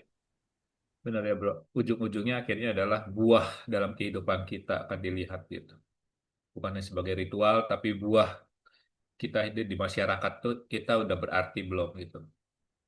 Kalau kitanya sering berantem, kitanya sering ribut, ya istilah kasarnya lu hanya cuma pinter teori, ya. Tapi nol di dalam praktek ya. Jadi buahnya nggak ada gitu. Ya. Thank you Bro Paulus, thank you. Yuk. Bro Pagi. Lukas. Ayo pagi. Shalom. Wah, ini. Shalom, Mas Bro. Semangat. Semangat. Ayo lari terus. Gas. Iya, saya ini lari sambil megang handphone gini. Teman-teman udah lari kalau saya ini dengerin khotbah. Jalan kalau dipanggil gitu, anak Tuhan gitu. Anak saya ngomong, "Pi, enggak malu tapi disebut-sebut gitu, shalom, shalom gitu. Anak Tuhan, ya enggak apa-apa toh. Daripada disebut anak setan malah tambah repot. Biarin gitu kan. Biar Biar orang tahu sekalian gitu kalau pagi harus ibadah gitu kan. Ngingetin gitu Betul. secara tidak langsung. Setuju. Ya, bersyukur ya. Ini beberapa hari ini bertemu dengan beberapa orang, belajar untuk nggak sombong Ya. adalah saya ketemu dengan orang-orang yang tiba-tiba ketemu dia badannya kurus, finansial bagus, semuanya bagus, kena kanker isofaring. Hmm. Saya dalam hati ini saya bersyukur gini. Saya belajar untuk nggak sombong, saya berempati dengan dia. Tapi saya Iya. bersyukur gini. Tuhan, kalau cuma masalah kurang duit, nggak sebanding dengan orang penyakitan. Setuju. Belum lagi saya ketemu orang lagi, anaknya disuntik insulin. Orang Aduh. tuanya nggak kurang-kurang ibadah loh. Lah terus saya juga mikir gini, Tuhan, terima kasih ya buat privilege-nya Tuhan terhadap saya. Amin. Keluarga saya baik, semuanya baik. Ini kan ini cuma masalah pilihannya Tuhan aja. Kita mau dikasih berkat bukan karena kita udah hebat, kita bermanfaat, tapi karena memang Tuhan memilih kita. Iya. Ya belajar bersyukur, tapi juga kadang hati kecil ini nggak boleh sombong. Artinya jangan sampai saya melihat orang lain, wah kasihan. Tapi kasihannya itu kayak semacam aku nggak seperti itu juga jaga hati ini ngeri. Saya pun juga belajar jaga hati, betul-betul kalau berempati ya berempati. Jangan kayak banding-bandingin, oh anak saya baik, anakmu nggak baik. Dan beberapa lagi seperti itu. Iya. Ya, tadi saya ngobrol juga dengan istri, kalau kita itu sampai nggak pelayanan di gereja, diajak pelayanan kita ini masih menomorduakan seperti itu, kita itu kok rasanya nggak tahu diri ya. Seperti itu. Contoh, anak saya hari ini tuh ada semifinal. Saya ditugaskan untuk perjamuan kudus. Lah, bisa aja alasan saya anak saya semifinal, saya ke gereja lain, enggak ke gereja saya. Tapi saya ngambil keputusan, anak semifinal, saya final, saya tetap perjamuan kudus. Tetap sesuai tugas. Karena saya belajar gini, ini udah bukan lagi mengenai kita berbuat baik, Tuhan balas baik. Tapi Tuhan sudah baik, masanya di situ. Kayak perpuluhan coba. Itu kan bukan karena kita kayak investasi, tapi karena Tuhan tuh sudah berinvestasi yang sangat baik sama kita. Ini hanya mengembalikan haknya Tuhan. Kira-kira itu sih Pak Simon. Jadi belajar untuk satu lagi juga dengan kondisi saat ini, saya juga belajar, saya bersyukur kalau bisa nitipin supplier-supplier lama saya cicil dikit itu juga suatu, menurut saya suatu bentuk pelayanan. Ya. Itu aja, Pak Simon. Terima kasih semuanya. Thank you. Ya. Ya, semuanya emang pada saat kita mau taat, tadi udah singgung ya kan. Nuh sama Abraham deket ya. Iya, Nuh tuh pada saat Tuhan perintahin tuh nggak pakai A, nggak pakai I, nggak pakai U, nggak pakai nanti gitu. Tuhan perintahin, ya bikin batera ya bikin batera gitu. Makanya penderitaan dia sepanjang 120 tahun itu tidak terbayangkan. Dihina, dicaci tuh nggak pernah kita terbayangkan. 120 tahun loh, seperti orang gila lu bikin batera gitu kan. Tapi Nuh tetap melakukannya. Itu bentuk ketaatan yang sangat luar biasa ya. Gitu. Oke, lanjut. Bro Yos. Iya, shalom pagi Pak Simon, Pak Pastor Yosef, Shalom. Pak Irfan, Pak Lukas, semuanya ya. Saya sangat diberkati dengan tadi ya, senyum. Kalau saya perhatikan ada dua jenis senyum. Senyum bangga, senyum syukur ya. Satu paket bangga, senyum syukur, senang, senyum bisa. Tapi ada senyum nyinyir, senyum mesem atau senyum yang istilahnya ya senyum, tapi sebetulnya mangkal. Ya, betul, sinis ya, senyum sinis. Nah, demikian juga itu yang kita bisa rasa sebetulnya di hadapan Tuhan. Kenapa saya ngomong begini? Bahwa ada orang-orang di undang-undang kok. Ayo. Ya, nanti WA aku atau Lina ya kok. Bram, Mike. Dah.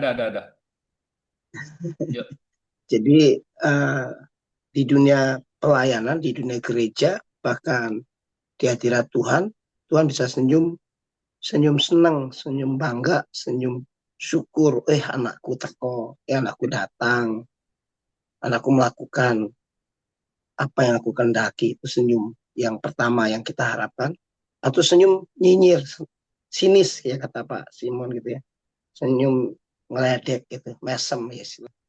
Nah, jadi ingat nggak, ada orang Farisi berdoa dengan orang yang berdosa bareng doanya. Yang satu di depan, dia tepuk-tepuk dada, bangga, aku udah kasih perpuluhan, aku wis puasa doa, aku udah melakukan 10 perintah Taurat dan lain sebagainya dengan bangganya. Sedangkan yang di belakang juga tepuk-tepuk dada tapi sambil nangis, sambil nunduk. Aku tuh nggak layak Tuhan, aku tuh nggak pantas hidup. Kalau aku bisa datang ke hadirat-Mu, anugerah-Mu semata-mata, kasih karuniamu. Nah, itu yang hari-hari ini menjadi tes kita, saudara. Kita ini pengen senyumnya Tuhan yang mana?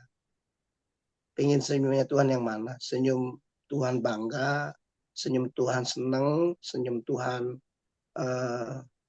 bilang gini, good job anakku, keren. Walaupun kita nggak disenyumin orang, walaupun kita nggak disukai orang, Anda kutip ya, walaupun kita mungkin yang normalnya gitu. Ayub itu sesuatu yang tidak normal, abnormal, karena dia batra di atas gunung, itu abnormal. Kalau orang normal akan bangun batra di pinggir laut, pinggir pantai.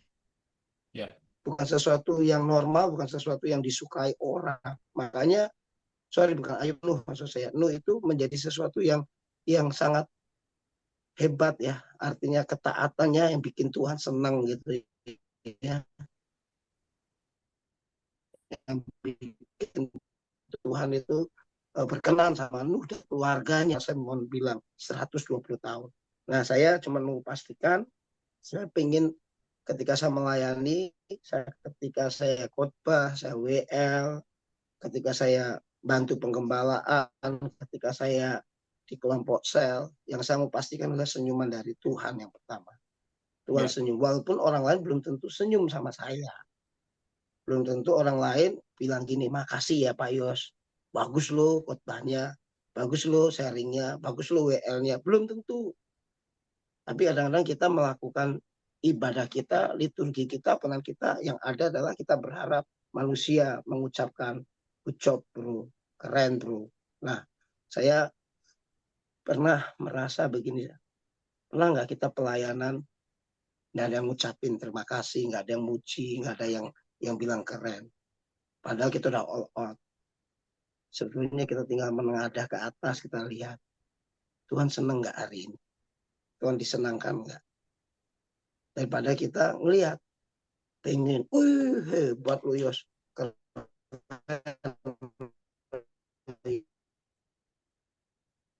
Tapi ujung-ujungnya enggak, itu mah biasa Yos. Banyak orang yang lebih hebat, banyak orang yang lebih tulus, lebih murni, banyak orang yang lebih benar kok, gitu ya. Lo kan ditepuk tangani sama manusia, ditepuk tangani sama jemaat. Lah saya nih, Tuhan di atas segala Tuhan, Raja di atas segala Raja. Nah, saya tutup, saya dapat bacakan ayat ini ya Pak Simon, Mazmur 103 ayat 8 sampai 13, saya bacakan saja. Tuhan adalah penyayang dan pengasih, panjang sabar dan berlimpah kasih setia. Tidak selalu ia menuntut dan tidak untuk selama-lamanya ia mendendam. Tidak dilakukannya kepada kita setimpal dengan dosa kita, dan tidak dibalasnya kepada kita setimpal dengan kesalahan kita. Tetapi setinggi langit di atas bumi, demikian besarnya kasih setianya atas orang-orang yang takut akan Dia. Sejauh timur dari barat, demikian dijauhkannya daripada kita pelanggaran kita. Seperti Bapa sayang kepada anak-anaknya, demikian Tuhan sayang kepada orang-orang yang takut akan Dia. Penutupnya adalah, kalau kita mau disenyumin Tuhan cuma satu, takut akan Tuhan. Mau di pelayanan, mau di marketplace, mau di keluarga, mau di pekerjaan, cuma satu, takut akan Tuhan. supaya senyum Tuhan ada atas kita, supaya wajah Tuhan menyinari kita, bukan untuk menyenangkan manusia, bukan untuk ngecap, bukan untuk ABS asal Bapak senang, bukan untuk popularitas, bukan untuk dilihat manusia, tapi kita Iya, menyenangkan hati Tuhan. Tuhan berkati, Mas. ya, thank you bro. Ya, kita manusia tuh emang mempunyai sifat dasarnya emang memiliki hati yang busuk tuh sebenarnya. Nggak suka melihat orang lain senang, senang kalau lihat orang lain susah. Seberapa sering juga pada saat pencapaian seseorang gitu kan, ih dia kayak gitu, pasti dia ada kayak gimana, pasti ada sesuatu hal-hal yang terpendam di hati kita. Tapi Tuhan lihat, makanya tadi bilang Tuhan juga lihat hati. Setuju banget, semuanya Tuhan lihat hati. Tapi ternyata nggak cukup juga sih, cuman hanya dari hati. Makanya kenapa harus ada buah roh. Buah roh itu kan yang akan menikmatinya kan sesama kita, komunitas kita, komunitas masyarakat. Tuhan udah ngajarin, makanya Nuh juga bilang, Nuh dianggap Tuhan 120 tahun, dianggap orang gila sama orang sekitarnya. Bahkan sama keluarganya sendiri. Tapi pada saat 120 tahun lewat, bahteranya jadi, hujan besar, badai datang, dan menenggelamkan semuanya. Barulah di situ kelihatan buah roh daripada ketaatan daripada seorang Nuh, ya kan? Itu kan hasil dari Nuh taat. Hasilnya buah roh itu terjadi dan bahtera itu akhirnya bisa berfungsi membawa pasangannya, ya kan? Membawa keluarga Nuh untuk menjadi manusia-manusia baru di dunia ini. Jadi kita juga harus ingat juga, ya ini juga untuk pengingat diri sendiri juga bahwa semua firman yang sudah kita makan setiap hari, ujungnya adalah tetap praktek kasihnya di dalam keseharian kita sebagai kita kepada sesama kita manusia. Ya. Itulah yang Nuh bisa praktekin gitu dalam kehidupannya. Gitu. Koreksi kita juga sering, ya kan, bagaimana kita ini seorang manusia yang jahat dulunya ya. Tapi Tuhan sudah tebus semuanya. Bahkan setiap pagi kita dengerin di VCI, renungan salib, Tuhan sudah tebus dosa kita melalui kematian Tuhan Yesus. Demikian akhir dari sharing kita. Mungkin ada yang mau ditambahin lagi 5 menit atau 10 menit sampai kita akan akhiri. Wah, Monggo, gue ada yang dilupain mau nih nambahin? masih bro nih. Itu Pak Lukas belum. Sorry, ini ya, dedengkotnya malah lupa. Sorry bro, tuh kan biasa bro. Sorry bro, Sengaja itu silakan bro. sengaja. Iya. Oke. Ujian iman. Ya, ujian iman, ujian. Oke, terima kasih Pak Simon atas firman-Nya ya. Jadi tadi kan kita dapat banyak ya dari bagaimana kita bisa dekat-dekat Tuhan itu. Kalau menurut saya sih sebenarnya ujung-ujungnya itu kalau kita bisa dekat dengan Tuhan, bagaimanapun apapun caranya, tadi kayak kita harus percaya walaupun belum melihat atau tidak melihat gitu ya. Ya, terus atau mungkin ya kalau itu kan istilahnya kita lihat kita walaupun solusi kita masih di depan mata itu belum kelihatan ya kayak kemarin kita ada bergumul belum selesai gitu kan ya. Tapi kita harus tetap respon kita tuh kepada Tuhan, lebih tetap fokus kepada Tuhan dan kita harus tetap ya tenang gitu ya, itu yang pertama ya. Jadi itu yang pesan saya ya. Terus ya kalau yang masalah untuk puji-pujian itu kan kita menyembah Tuhan itu saya sering ya, dan itu saya udah dapat hikmah dari Pastor Yosef ya. Saya udah berpuluh-puluh kali ada beberapa lagu gitu yang saya dengerin itu saya tiba-tiba nangis sendiri gitu, dan itu luar biasa itu saya seneng, dan itu saya lega. Tadi setelah dengerin lagu itu saya lega dan saya bisa nangis gitu loh. Nah, dari ibarat Pastor Yosef kan itu, oh ya Pak, itu bagus karena itu menjadi Tuhan sedang menjamah Pak Lukas gitu kan ya. Terima kasih tadi berarti kita bisa istilahnya bisa berkomunikasi dan Tuhan bisa mendekatkan saya, bisa mendekatkan dengan Tuhan gitu kan ya. Nah terus apa namanya tadi kan ada lagi bersyukur ya. Nah itu bersyukur ya Itu tadi tetap berserah pada Tuhan dan percaya sepenuhnya gitu kan ya dalam segala kondisi ya suka dan duka gitu ya kan. Kemarin mungkin saya kasih satu contoh ada tuh bertubi-tubi Pak. Dalam waktu berapa ini kan gitu kan. Aduh, ya kita ngomong salah mobil lah gitu ya. Jadi memang kita mobil namanya kita mobil tua gitu kan. Ya kemarin kita udah kena yang Volkswagen udah berapa ini. Kemarin tiba-tiba, tapi itu saya malah mengambil hikmatnya gitu ya. Tiba-tiba satu ban saya kena sekrup itu habis semua. Nah ujung-ujungnya begitu mau ditambal, Pak ini mah udah udah gundul Pak semuanya. Nah akhirnya kita ganti semuanya. Ya kita itu kan kita ambil hikmahnya. Oh berarti kita Tuhan mesti membantu kita untuk mengingatkan kita bahwa ini harus ganti loh gitu Pak umpamanya. Ya kayak kemarin tiba-tiba di tengah jalan akhirnya juga mati gitu kan. Ya, dan itu dengan waktu yang ini dan tapi kita tetap bersyukur. Berarti artinya ya anggap kita mendapatkan yang baru lagi dan malah lebih aman kan. Saya udah masih bersyukur bahwa itu bukan anak dan istri saya yang bawa gitu kan. Tapi dengan begini kan kita menyiapkan eh, ini dengan baik walaupun saya yang kena tanda kutip ujian dari Tuhan, tapi bisa menyiapkan untuk yang ini lebih bagus gitu kan. Itu tetap bersyukur sih kan. Jadi saya bukan mengambil, aduh kok gini sih Tuhan, kok gini sih Tuhan gitu kan ya. Ya tapi itu kita bersyukur bahwa malah Tuhan setiap kali memberikan ujian, Tuhan itu juga memberikan jalan keluar. Ya, itu ya. Nah, kemudian tadi kan ada juga ketaatan ya. Ya, jadi kan ketaatan itu kan ya kita harus melakukan porsi kita tuh di mana kita berada dan tanpa bisa memberikan validasi untuk dari manusia gitu kan ya. Dan intinya kita harus tetap benar-benar eh, murni ya, murni bahwa ini adalah untuk kemuliaan Tuhan gitu Pak semuanya.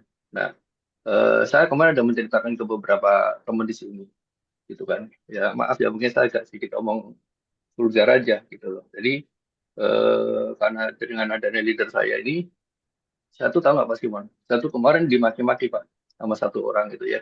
Saya dianjing-anjingin, dibabi-babiin, dipasat-pasatin, di ini. Waduh, habis itu gue mau didatengin ke rumah saya mau digebukin Pak sama anggota PR.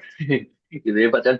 Nah, akhirnya saya keluarin, saya remove gitu kan. Nah, itu tapi tanpa pikir dan kan hebatnya gitu ya. Setelah dia ngomong saya begitu, satu hari berikutnya keluar pengumuman dari PCI itu kan ya bahwa tolong di sensus ya kan siapa yang mau datang gitu kan. Nah itu kan luar biasa. Berarti saya punya alasan bukan ya. Padahal itu saya tidak keluarin eh saya ceritakan dan dari teman-teman udah Pak jangan dikeluarin dari grup biarin aja biar dia yang keluar sendiri. Tapi dia nggak keluar dan dia nggak keluar gitu kan ya. Nah karena saya ngomong gini ini loh kalau saya sebagai anggota saya tidak akan menegur gitu. Jadi dia kesel saat tegur terus saya suruh dia bertanya kamu nggak pernah datang kenapa? Jadi MPVM dia nggak seneng gitu Pak. Dia nggak seneng dia ngomong lu tuh ya lu tuh sok suci aja lu sok hari rohani gitu kan ya. Jadi katanya lu bawa firman Tuhan buat neken orang buat datang tiap hari itu kan urusan kita sama Tuhan sendiri katanya gitu. Nah kalau gue sebagai anggota gue akan ngomong itu karena sebagai gue leader gitu kan ya. Akhirnya gue ngomong gitu kan saya ngomong gitu dong karena saya sebagai leader dan ini. Nah akhirnya saya keluarin gitu. Bahkan maaf ya, kemarin malam tuh BA saya ngomong gini. Udah kas, lu mending keluar ya kas. Ini nggak bener nih, saya nggak bener dikit juga. Waduh, kalau saya remove Pak. Jadi dia saya remove, saya blok. Nah ini udah terserah dia. Itu menurut saya ketaatan. Jadi namanya kita nggak usah validasi Tuhan. Ya itu luar biasa Pak. Saya dimaki-maki dan saya mau didatengin, mau digebukin Pak. Jadi dan ngancam saya begitu gitu loh. Ya itu terserah dia gitu kan ya. Nah, Win, terakhir dari saya, eh juga mungkin ada contoh kasus itu ya di Matius ya, yang di ayat pasal 21, ayat 28 sampai 32 itu yang menganalogikan adalah dua anak ya, yang satu disuruh ngomong iya tapi nggak jalan, tapi yang satu lagi disuruh menolak tapi akhirnya dia datang. Itu kan jadi itu bisa kita analogikan ya, itu yang mana yang bisa kelihatan. Ya, itu aja sih. Jadi menurut saya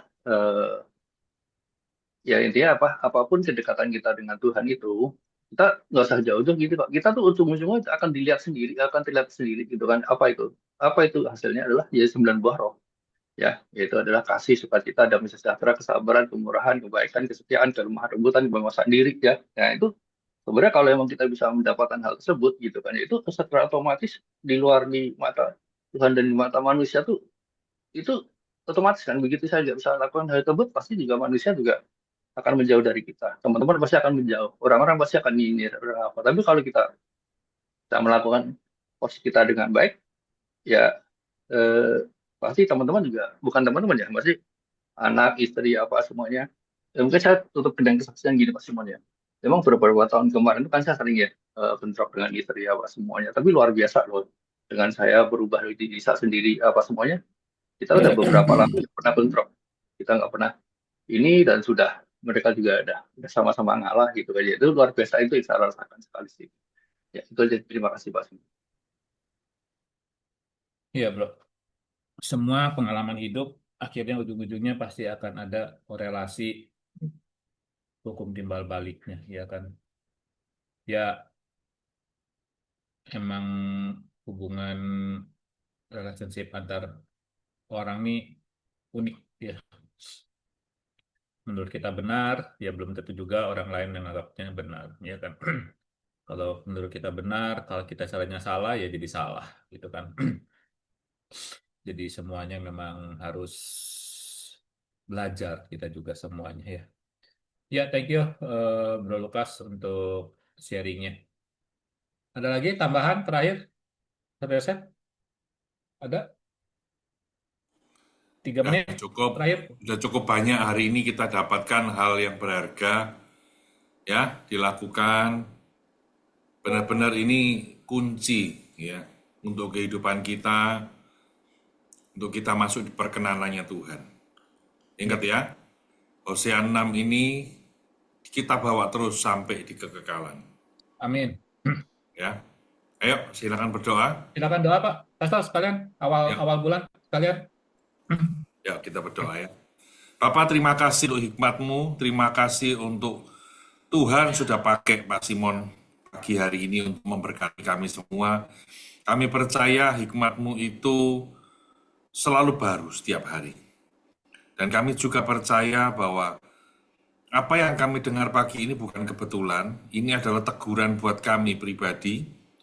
Ini bukan buat orang lain, tetapi diri kami sendiri, supaya kami terus memperbaiki diri, kami terus mengkoreksi diri kami, agar kami semakin berkenan di hadapan Tuhan. Tidak ada hal lain yang lebih menyenangkan, Tuhan, ketika Engkau melihat kami dan Engkau tersenyum kepada kami. Yes. Mari, Roh Kudus, kuatkan kami, mampukan kami yang lemah ini untuk bisa melakukan kebenaran ini, Tuhan. Kami tahu kadang kesibukan kami mendistrik kami untuk kami lupa akan esensi kehidupan kami yang terdalam. Iya, Yesus. Yaitu kami dekat dengan Engkau. Iya. Kami para priamu ini seringkali sibuk, Tuhan. Seringkali kami mengatasnamakan pelayanan, Iya, Yesus. kelelahan, sehingga kami melupakan waktu intim dengan Engkau. Iya, Yesus. Mari Roh Kudus, sekali lagi, ini sesuatu yang berharga buat kami. Kami mau melakukannya, dan kami mau setia melakukannya. Kami mau terus dekat melekat kepadamu, kami mau mengenal Engkau, dan baru kami membawa korban syukur kami di hadapan Tuhan. Korban yang berkenan di hadapan Tuhan. Terima kasih Tuhan, terima kasih berkati Harmonic Brotherhood ini, biarlah persekutuan ini membawa pria-priamu menjadi pria kesayangan Tuhan. Terima kasih Tuhan. Dan kami percaya pertemuan kami ini penuh dengan berkat. Oleh sebab itu saudara, terimalah berkat dari Allah Bapa dan Putranya yang tunggal yaitu Yesus Kristus. Berkat persekutuan yang indah dengan Roh Kudus. Berkat yang membuat tubuh kita sehat, mata kami dalam damai sejahtera. Apapun yang kita kerjakan dibuat berhasil, untung kita jadi saluran berkat, nama Tuhan dipermuliakan, iman kita terus bertumbuh, keluarga besar kita diselamatkan. Diberkati di bumi, diberkati di surga. Dan pada akhirnya kita akan masuk di dalam kerajaan surga dan memerintah bersama dengan Yesus untuk selama-lamanya. Mari semua yang percaya dan sudah menerima berkat ini berkata, amin. Amin. Ya, terima Amin. kasih. Thank you. Dan Thank you. saudara, kita berkati Happy semua. Sunday semuanya. Happy Sunday. Terima kasih semuanya. Semangat. Terima kasih. Happy Sunday. Selamat melayani, Tuhan berkati. Terima kasih.